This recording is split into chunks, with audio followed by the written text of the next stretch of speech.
A paz do Senhor, igreja.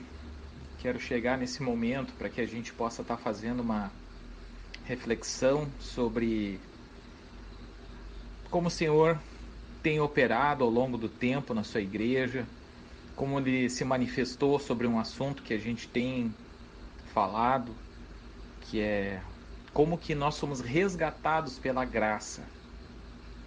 E esse assunto a gente tem falado, foi trazido em dois momentos diferentes, estão postados aqui no canal. Houve já a sombra da sua graça manifestada no Antigo Testamento, e no Novo Testamento houve a personificação do nosso Senhor Jesus Cristo, que consumou a obra na cruz e que manifestou a graça do Senhor a nós, de uma forma personificada do nosso Senhor Jesus Cristo.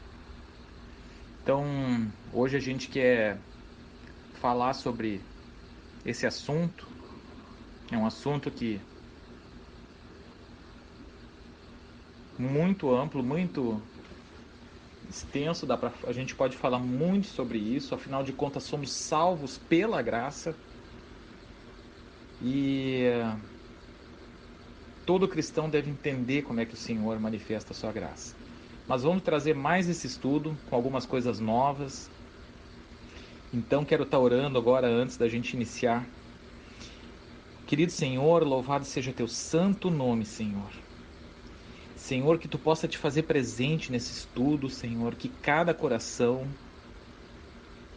o meu e de todos os irmãos, possa estar se abrindo, Senhor, para que venhamos a cada vez mais entender a tua palavra. Que tu possa estar nos guiando, nos conduzindo, Senhor, na direção que tu queres, ó Pai. E no entendimento que tu queres, que tu tens para nós, ó Senhor. Louvado seja teu nome. Então, irmãos, eu quero iniciar hoje lendo 2 versículos de Éfeso, que, ao que me recordo, a gente não leu sobre a graça, nenhum dos 2 estudos, mas em Efésios, Éfeso é o nome do lugar, em Efésios, capítulo 2, versículos 5 a 8, diz assim: estando nós ainda mortos em nossas ofensas, nos vivificou juntamente com Cristo, pela graça sois salvos. E nos ressuscitou juntamente com ele e nos fez assentar nos lugares celestiais, em Cristo Jesus, para mostrar nos séculos vindouros as abundantes riquezas da sua graça, pela sua benignidade para conosco em Jesus Cristo. Porque pela graça sois salvos, por meio da fé, e isso não vem de vós, é dom de Deus. Glória a Deus. E mais uma vez a gente vê a graça, o poder da graça, a manifestação da graça sendo repetida em inúmeras cartas de Paulo. Aqui é a carta de Paulo aos Efésios. E deixando claro de novo que nós estamos mortos em nossas ofensas, em nossos pecados, e quem nos liberta é Cristo. Que somos cativos desde a queda do homem, de Adão e Eva, e que pelo poder do Senhor na cruz é que somos resgatados e somos salvos. E como ele diz, que é por esse poder que nós somos resgatados e podemos também nos assentar nos lugares juntamente com ele, como diz, nos assentar nos lugares celestiais.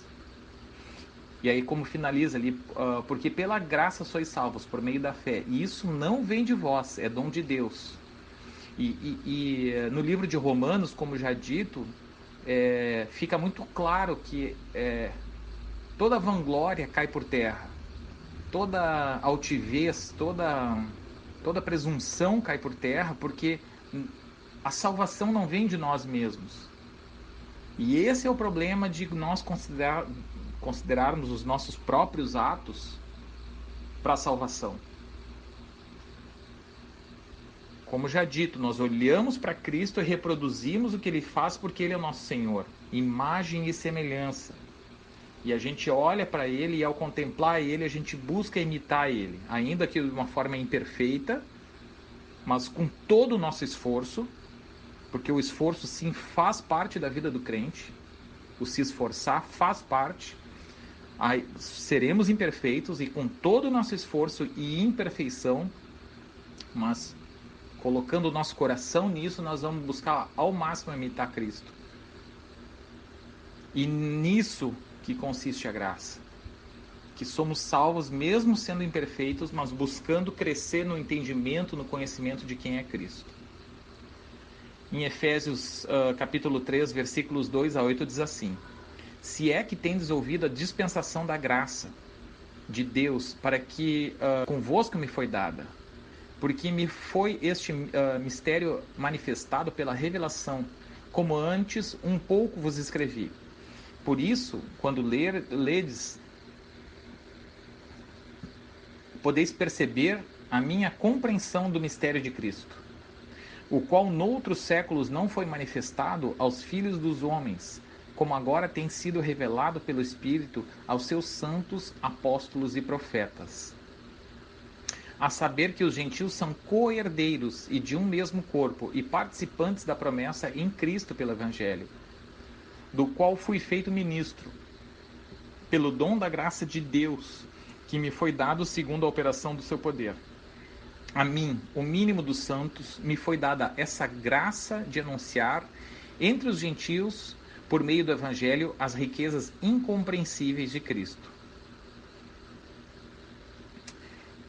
E a gente vê como o Senhor vai revelando gradativamente os seus planos, como está dito ali, que o qual noutro século não foi manifestado aos filhos dos homens, como agora tem sido revelado pelo Espírito aos seus santos apóstolos e profetas. No caso, está falando que a palavra, que o Espírito, que a salvação em Cristo estava estendida também aos povos gentios, que somos nós, e não somente ao povo judeu. Então, havia uma promessa do Senhor para Abraão, em Gênesis 22, versículo 18, diz assim: e em tua descendência serão benditas todas as nações da terra, porquanto obedeceste a minha voz. Então a gente vê que já havia desde os tempos antigos, já havia uma sombra de Cristo. Muitas coisas do Antigo Testamento são sombras de um porvir. Mas toda a Escritura, tudo que diz respeito ao reino dos céus, diz respeito ao nosso Senhor Jesus. Tudo aponta para Cristo. E mesmo coisas do Antigo Testamento que Cristo não estava personificado, apontam para Cristo também. E Abraão aqui é uma figura de Cristo, dizendo que em tua descendência serão benditas todas as nações da terra. Só que nesse tempo ainda não, a salvação não estava estendida aos povos gentios, como a gente leu antes ali, pela carta de Paulo aos Efésios, que, como diz assim, ó, a gente tinha lido ali em Efésios 3, nos versículos 2 a 8, a gente tinha lido ali, o qual noutros séculos não foi manifestado aos filhos dos homens, como agora tem sido revelado pelo Espírito aos seus santos apóstolos e profetas, a saber que os gentios são co-herdeiros e de um mesmo corpo participantes da promessa em Cristo pelo Evangelho. Então, ainda que no Antigo Testamento haja sombras do Verbo, e o Verbo já estava presente, e o Verbo é desde sempre, e as coisas foram criadas pelo Verbo, ele não estava personificado. Então, houve uma revelação gradativa do Senhor, e a personificação de Cristo possibilitou que o Evangelho fosse pregado também ao povo gentil. Mas desde sempre, desde os tempos antigos, tudo aponta para Cristo, e já apontava para Cristo. Então eu quero citar um dos pais da igreja na nossa reflexão, que é Irineu,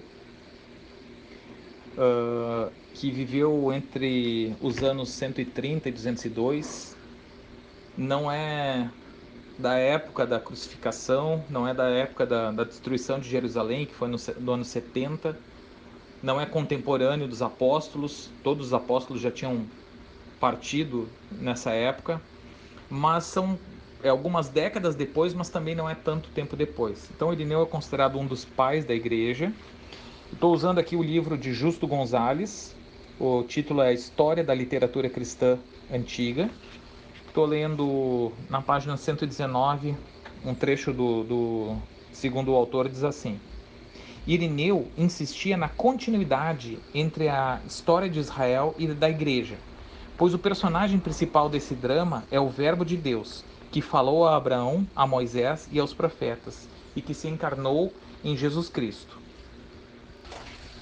Na obra de Irineu, intitulada Contra as Heresias, diz assim: Quando se encarnou e se fez homem, recapitulou em si a longa série dos homens, dando-nos, em resumo, a salvação, de forma que o que tínhamos perdido em Adão, isso é, a imagem e a semelhança de Deus, recuperássemos em Jesus Cristo. Então, desde o Antigo Testamento, a sombra de Cristo já aparece, os profetas falam sobre Cristo, vários personagens são como que figuras de Cristo, sombra de Cristo. Moisés foi, vários deles foram, Abraão foi, sem a gente ter que listar, mas tudo aponta para Cristo. E aí a obra se completa na cruz, somos salvos pela graça do Senhor por meio da fé. Essa é a nossa conclusão de hoje. Vemos que os pais da igreja já enxergavam dessa forma, nós também enxergamos dessa forma. Que o Senhor foi revelando e personificou a revelação dele em Cristo. Mas Cristo não é algo apartado do resto. Já antes dele ser personificado, as coisas já apontavam. O Antigo Testamento, que foi entregue ao povo de Israel, já apontava para o Senhor Jesus. E somos salvos por meio da fé em Jesus Cristo. Louvado seja o nome do Senhor. Que nós possamos andar nessa direção, sabendo que não merecemos, que somos salvos e resgatados por essa graça, esse amor maravilhoso que o Senhor manifestou na cruz, entregando seu próprio Filho a morrer por nós. Que nós possamos nos envergonhar dos nossos pecados, confessar eles ao Senhor, entregar a nossa vida a Ele, o senhorio da nossa vida ao Senhor, que se revelou a nós. Não podemos dizer que nós não conhecemos, que não ouvimos a mensagem. Nós sabemos quem é Cristo. É o Deus, é o próprio Deus que se revelou a nós. Então que nós possamos estar caminhando nessa direção, tendo o Senhor Jesus como Senhor e Salvador das nossas vidas. E sendo agradecidos e da redenção de uma dívida impagável, que é o nosso pecado, que foi o que cometemos por nossos atos e recebemos também por herança dos erros das gerações anteriores também. Então que nós possamos estar sendo lavados por meio dessa obra, do sangue de Cristo que foi derramado por nós. E que tudo diz respeito, o centro da criação, o centro das coisas do Senhor é o Verbo, que é Jesus Cristo. Louvado seja o nome do Senhor, que nós possamos estar aceitando essa obra e clamando ao Senhor em nossos quartos, que nos arrependamos, clamando ao Senhor que Ele possa estar se revelando cada vez mais a nós. E aqueles que não entregaram sua vida, que possam se arrepender dos seus atos e entregar suas vidas ao Senhor Jesus, que é o Senhor e Salvador de todos nós, de toda a humanidade, como diz a palavra, desde do povo de Israel até os povos gentios. É o Senhor de todos nós, de toda a humanidade. Glórias a Deus.